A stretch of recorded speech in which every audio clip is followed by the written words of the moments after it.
Chers amis de Sagittas, bonne et sainte fête de Pâques. Un grand merci à tous ceux qui nous ont offert des chocolats et à tous ceux qui n'ont pas encore eu l'occasion de nous en offrir, mais nous ne doutons pas que ça viendra. Non, plus sérieusement, vous nous avez bien manqué pendant ce Triduum pascal, nous avons bien pensé à vous. Et dans notre cycle de conférences à propos des commandements, il est temps d'attaquer le deuxième commandement. Alors, si on resitue un peu les choses dans leur contexte, vous vous souvenez qu'à Sagittas, donc on se penche sur la morale de l'homme, nous avons vu que l'homme était fait pour le bonheur et que pour atteindre ce bonheur, eh bien, il est bon d'éviter certaines choses et de rechercher certaines autres. Et c'est ainsi que la loi prend tout son sens. Elle n'est pas quelque chose qui vient se surajouter à la nature de l'homme de manière extérieure et purement arbitraire, tel un gourou qui dirait à ses disciples « il faut faire ci, il ne faut pas faire cela ». Non, la loi est en pleine correspondance, en pleine harmonie avec notre nature la plus profonde. L'homme, et spécialement l'homme chrétien, est fait pour le bonheur, ce bonheur qui n'est possible qu'en Dieu. Pourquoi? Parce que Dieu est le bien suprême. Alors, la vertu de justice, qui consiste à rendre à chacun ce qui lui est dû, lorsqu'elle s'applique à Dieu, s'appelle la vertu de religion. Vous voyez, lorsqu'on rend à Dieu ce qui lui est dû, ça s'appelle la religion. Et la vertu de religion, qui est une partie de la vertu de justice, vous le comprenez bien, se divise en deux parties. Il y a l'adoration que nous devons à Dieu, vous voyez, et une adoration de la bonne manière.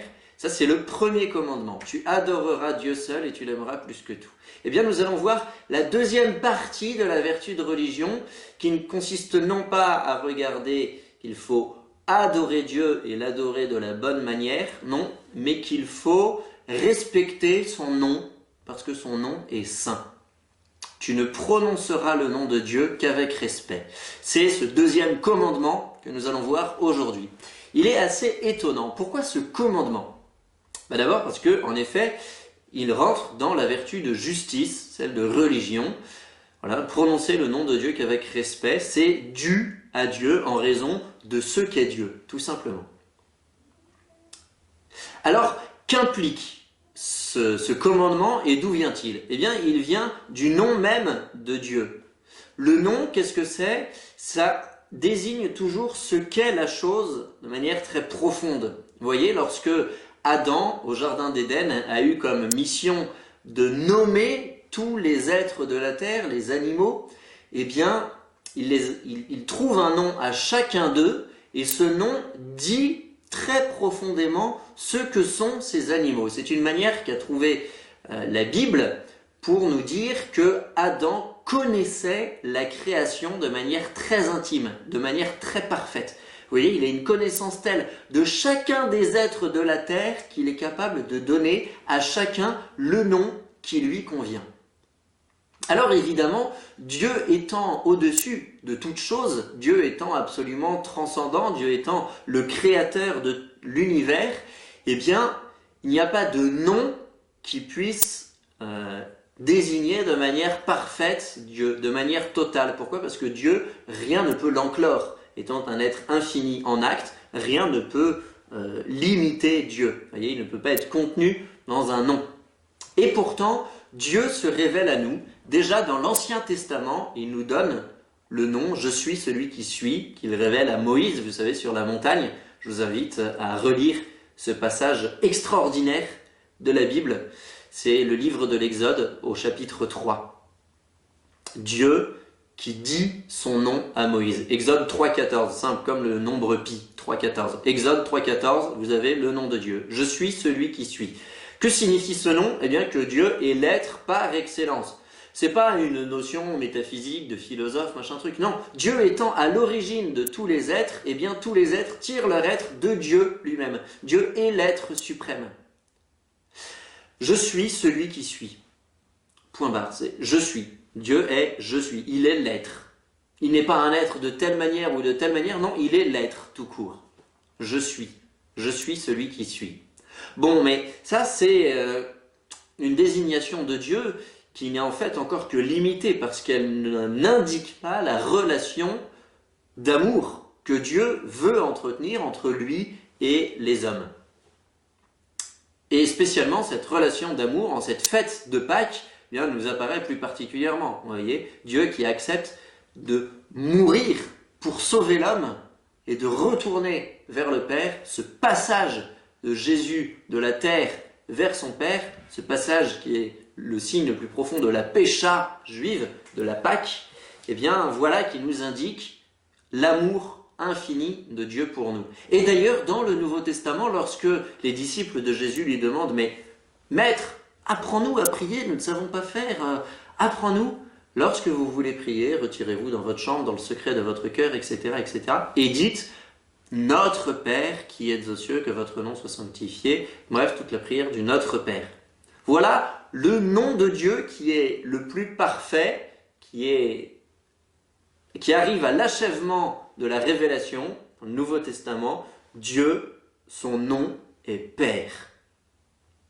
Déjà au sein de la Trinité, vous voyez, Dieu le Père, en ceci qu'il engendre de toute éternité le Fils est engendré de toute éternité par le Père, et eux-mêmes engendrent de toute éternité le Saint-Esprit. Eh bien, Dieu est profondément Père. Dieu est un être de relation. Il n'est pas seulement l'être suprême, etc. Vous voyez, il est un être de relation, un être personnel. Un être personnel. Dieu est Père. Alors, en raison de cela, vous voyez, en raison de « Je suis celui qui suis » et de « Notre Père », eh bien évidemment, nous ne pouvons pas prononcer le nom de Dieu n'importe comment. Cela implique, pour nous, de notre côté, une grande vénération du nom de Dieu.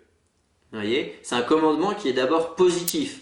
Tu ne prononceras le nom de Dieu qu'avec respect. Avec respect. Vous voyez, ce nom de Dieu qui est absolument parfait, parce qu'il reflète la perfection même de Dieu, nous ne pouvons pas le prononcer à la légère. Et en fait, notre action, nous-mêmes, de chrétiens, de fils de Dieu dans le Fils, vous voyez, c'est ce que nous dit saint Paul, nous sommes fils dans le Fils, par le baptême, nous sommes rachetés, nous sommes plongés dans la mort et la résurrection du Christ. Par le baptême, nous sommes faits fils de Dieu, réellement fils, alors pas de la même manière que le Fils lui-même, bien sûr, nous sommes des fils adoptifs, mais réellement fils. Eh bien, notre vie, nos actions concrètes, eh bien, doivent refléter, doivent laisser transparaître quelque chose de Dieu. Vous voyez, si nous sommes chrétiens, si nous sommes baptisés, nous ne pouvons pas vivre n'importe comment. Vous voyez, au contraire, ça serait faire injure au nom même de Dieu, lui qui est notre Père. Voilà pour la dimension, j'allais dire, positive de ce commandement. Et évidemment, il y a une dimension négative, eh bien, qui consiste, donc, certes, vivre de manière bonne, juste, de telle manière que les gens se disent, bah voilà, cet homme vit de manière bonne parce qu'il est chrétien. Vous voyez, c'est déjà un acte missionnaire que de vivre de manière vertueuse en s'affichant de manière chrétienne. Eh bien, il y a aussi le fait de ne pas blasphémer. Vous voyez, le nom de Dieu étant saint, nous ne pouvons pas le dire de manière blasphématoire. Alors certes, on peut utiliser le nom de Dieu dans certaines expressions si jamais celles-ci sont usuelles, voyez, mais attention à toujours garder une profonde vénération pour le nom de Dieu. Vous voyez, Dieu merci par exemple, c'est une expression qu'on peut utiliser, ça n'est pas utiliser le nom de Dieu à mauvais escient. En revanche, des jurons dans lesquels rentre le nom même de Dieu, eh bien, ce n'est pas possible. Pourquoi ? Parce que Dieu n'est pas un être vulgaire. Voyez ? Et de la même manière, tous les blasphèmes qui sont de l'ordre des images, je pense notamment à certaines unes du journal Charlie Hebdo, qui étaient profondément blasphématoires. Je ne vais pas vous les décrire, mais vous imaginez ce qu'elles peuvent être au moment des scandales de pédophilie, etc. dans l'Église. Il y avait des choses profondément blasphématoires, scandaleuses, qui atteignaient le nom même de Dieu. Vous voyez, que ce soit de mauvaises illustrations concernant le Christ en croix ou d'autres choses comme ça. Vous voyez, ça c'est un blasphème, c'est une atteinte au nom de Dieu qui est un nom sacré et qui est un Dieu d'amour. Vous voyez, une dimension positive, vivre de manière bonne, qui reflète la bonté du nom même de Dieu, et puis éviter des choses mauvaises telles que le blasphème. Et vous voyez, les chrétiens, on a un nom, on a certes un nom, un prénom de baptême, qui nous a été donné le jour de notre baptême. Dieu nous dit, je t'ai appelé par ton nom et je t'aime. Dieu nous dit également, j'ai gravé ton nom dans la paume de ma main. Vous voyez, tout ça, ce sont des passages de la Bible.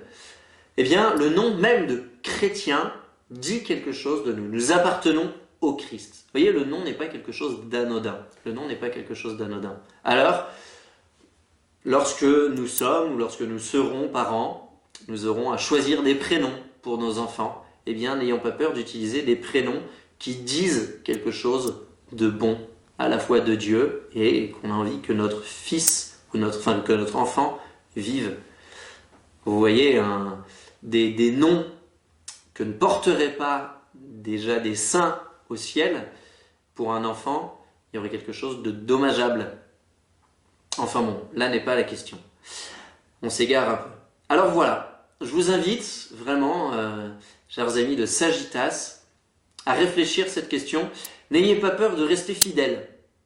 Vous voyez, là on peut se dire, bah voilà, le temps de carême est achevé, c'est Pâques, c'est la réjouissance, c'est champagne de célébration, c'est des lapins en chocolat, c'est la fête. Évidemment, c'est la fête, mais ne perdons pas nos bonnes habitudes prises pendant le carême. Notre rythme de prière, une vie régulière, vous voyez, dans la prière, c'est quelque chose qui est important. Pourquoi ? Parce que cela fait honneur au nom du Père. Une vie de générosité dans l'action et dans notre attention aux autres. Pourquoi ? Parce que cela fait référence au nom de Dieu qui est un Dieu de don, un Dieu de générosité, vous voyez, qui a donné sa vie pour nous. Alors voilà, vraiment je vous encourage, chers amis de Sagittas, à rester fidèles à votre vie chrétienne, à votre vie de prière, à votre vie de générosité, et encore une très bonne et sainte fête de Pâques. À bientôt!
Yeah.